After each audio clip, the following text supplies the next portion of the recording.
আসসালামু আলাইকুম। আশা করছি দূরে এবং কাছে যে যেখানেই আছেন ভালো আছেন, সুস্থ আছেন। আলহামদুলিল্লাহ আমরা বেশ ভালো আছি। নতুন ভিডিও নিয়ে আসলাম, শেষ পর্যন্ত দেখবেন, আশা করছি ভালো লাগবে। আজকে একটু অন্যরকমভাবেই ভিডিওটা শুরু করেছি। গতকাল দেশে গিয়েছিল আমার হাজব্যান্ড, তো বাড়ি থেকে কি কি এনেছে সম্পূর্ণ সবই আপনাদের সাথে শেয়ার করব। এই যে এখানে দেখতেই পাচ্ছেন বেশ কিছু বাদাম আছে। এই বাদামগুলো হলো দেশ থেকে এনেছে, সেই সাথে বেশ কিছু কালো জিরে, রসুন। তো এই সমস্ত জিনিস আসলে আমার ননদরা দিয়েছে, দুই ননদ দিয়েছে। বড় ননদ দিয়েছে বাদাম, তবে বাদাম ঠিকঠাক মতো এখনও পর্যন্ত হয়তো সারা হয়নি, অল্প কিছু দিয়েছে ও বলেছে, কিন্তু আমার এতেই কিন্তু আমি অনেক অনেক দিন মানে চলে যাবে। বা বাদাম তো আর সবসময় খাওয়া হয় না, মাঝে মধ্যে ভেজে খাবো বা ভর্তা খাবো। তো বেশ কিছু বাদাম দিয়েছে, আর হলো ছোটো ননদ দিয়েছে রসুন। ওদের আবার অনেক রসুন হয়েছে, কালো জিরে হয়েছে, তো সেখান থেকে বেশ কিছু রসুন আর কালো জিরে পাঠিয়ে দিয়েছে। দেখে তো আমি খুব খুশি হয়েছি। আর সেই সাথে এনেছে এই যে দেখতেই পাচ্ছেন কাঁঠাল। এখানে কিন্তু একটা কাঁঠাল আমার ভাই দিয়ে গেছে আমাদেরকে, আর 3টা কাঁঠাল আমার হাজব্যান্ড নিয়ে এসেছে। যাই হোক, আর এই যে কসমেটিক্স বলতে সাবান, তেল দেখতে পাচ্ছেন, এই সাবান তেলগুলো হলো আমার দেবর এসেছে বাহির থেকে, ও পাঠিয়ে দিয়েছে। তবে বছরে ওরা হয়তো একবার আসেই, আর সব সময় দিয়ে থাকে, দেওয়ার মতো আর কিছু বাকি নেই, কি আর দিবে। তো এইটুকু যে দিয়েছে, হ্যাঁ আমি খুশি, তবে না দিলেও কোনো অসুবিধা হতো না। কেননা প্যারাশুট নারকেল তেল কিন্তু যখন তখনই কিনতে পাওয়া যায়, বা সবসময় আমি ব্যবহার করে থাকি। আর আমুল একটা তেল দিয়েছে, এই তেলটা হয়তো বাইরের। আর যে সাবান দিয়েছে লাক্স, এই লাক্স কিন্তু আমাদের দেশেও কিনতে পাওয়া যায়। তো মোটামুটিভাবে মানে না দিলেও হতো, দিয়েছে তারপরেও কোনো অসুবিধা না, আর না দিলেও কোনো অসুবিধা ছিল না। তো যাই হোক, আলহামদুলিল্লাহ।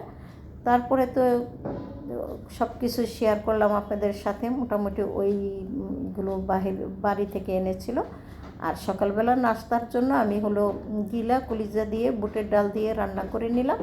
এখন হলো আমি গিলা কলিজা দিয়ে খাওয়ার জন্য পরোটা তৈরি করে নিব। তো আজকে একটু ভিন্ন রকমভাবে পরোটা তৈরি করব।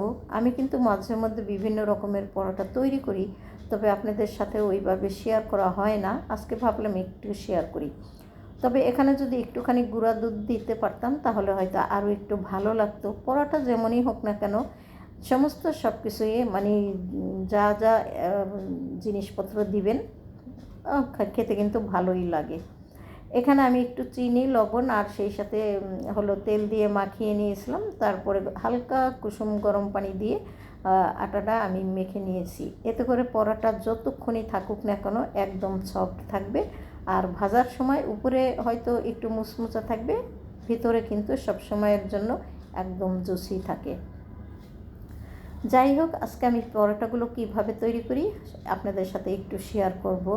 তো পরোটা তো আমি মাঝে মধ্যে বানিয়ে থাকি, আর একা একা সব কিছু করার কারণে আমি কিন্তু ওইভাবে আপনাদের সাথে শেয়ারও করতে পারি না। বিশেষ করে আমার রান্নাঘরে একেবারেই দাঁড়িয়ে কিছু করার মতো মানে কাউন্টার টপ নেই। যেহেতু ডাইনিং টেবিলের উপরে করি, তো আমার আশপাশে কিন্তু আমার ছেলেরা বা লোকজন বসা থাকে, তো সেই হিসাবে সবার সামনে বসে ওইভাবে ভিডিও করতে কিন্তু একটা সুবিধা মনে হয় না। তো একটু তাড়াহুড়ো করেই করি কি কাজগুলো শেষ করে দিই। এইভাবে কিন্তু আমি আপনাদের সাথে আসলে সম্পূর্ণ সব কিছু শেয়ার করতে পারি না। যদি রান্নাঘরে করতে পারতাম তাহলে হয়তো আমি খুব সুন্দর করে ডিটেলস আপনাদের সাথে শেয়ার করার চেষ্টা করতাম। তো সেই ভেবে আজকে কিন্তু কিছুটা হলেও আপনাদের সাথে শেয়ার করলাম। এই যে এখানে দেখতেই পাচ্ছেন, আমি কিন্তু একটা রুটি তৈরি করে তারপরে পরোটার ভিতরে একটু তেল দিয়েছিলাম, আর সেই সাথে একটু মানে রুটিটা একটু মানে বল্টিয়ে নিয়ে আমি কিন্তু আবার ঘুরিয়ে পেঁচিয়ে তৈরি করে রেখেছি। 10 মিনিট পরে কিন্তু আমি পরোটাটা বেলে নিব, তাতে করে রুটি বেলতে সময় কিন্তু বল্টিয়ে আসবে না। আর আটাটা আমি যখন ময়াম করেছি তখন 10 থেকে 15 মিনিট আগে আমি একটু রেস্টে রেখে দিয়েছিলাম। যাই হোক, আর এই যে দেখতে পাচ্ছেন তেল দিয়েছি, আপনারা চাইলে এইভাবে একটু আটাও ছড়িয়ে দিতে পারেন রুটির মাঝখানে। তারপরে এইভাবে গড়িয়ে নিলে এইভাবে ঘুরিয়ে পেঁচ দিয়ে আর রুটি এইভাবে পরোটা তৈরি করলে আপনি ভাজবেন, ভাজার পরে কিন্তু খুব সুন্দর একটা লেয়ারও হবে এবং খেতে তো মানে মজা আছেই, কেননা সব কিছু দিয়েই আমি এখানে পরোটাটা তৈরি করেছি। তবে একটুখানি দুধ দিতে পারলে আরও বেশি ভালো হতো।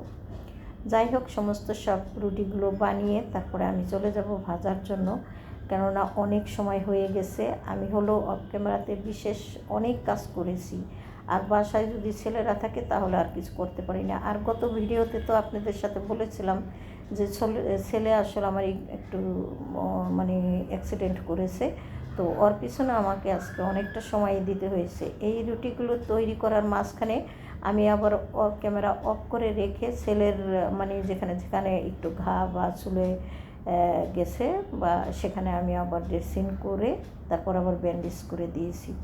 আর সেই কারণে আমি কিন্তু একটু রান্নাবান্নার দিক থেকে আপনাদের কাছ থেকে পিছিয়ে গেছি। অলরেডি আমি কিন্তু এই রুটি বানানোর আগে দুপুরে যে রান্না করব সমস্ত সবজিগুলো কিন্তু কেটে কেটে রেখেছিলাম। সেগুলো আর আমার ছেলের যত্নের কারণে আমি আপনাদের সাথে শেয়ার করতে পারিনি। ছেলের আবার একটু তাড়াহুড়ো ছিল, যতই মানে অ্যাক্সিডেন্ট করুক না কেন, তারপরেও যেহেতু একটা মানে টিচার, তো ওকে তো আবার মানে ছাত্রছাত্রীর কাছে অবশ্যই টাইম টু টাইম যেতে হয়। আবার ছাত্রছাত্রী হলো সামনে পরীক্ষা, সে কারণে এই মুহূর্তে কিন্তু ছাত্রছাত্রীর কাছে না গেলেও চলে না।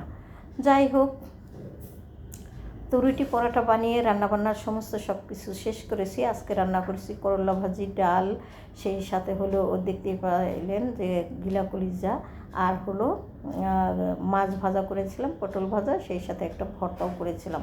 কোনো কিছুই আপনাদের সাথে ওই রকমভাবে শেয়ার করতে পারলাম না। খাওয়া দাওয়া শেষ করে নিয়েছি অফ ক্যামেরাতে।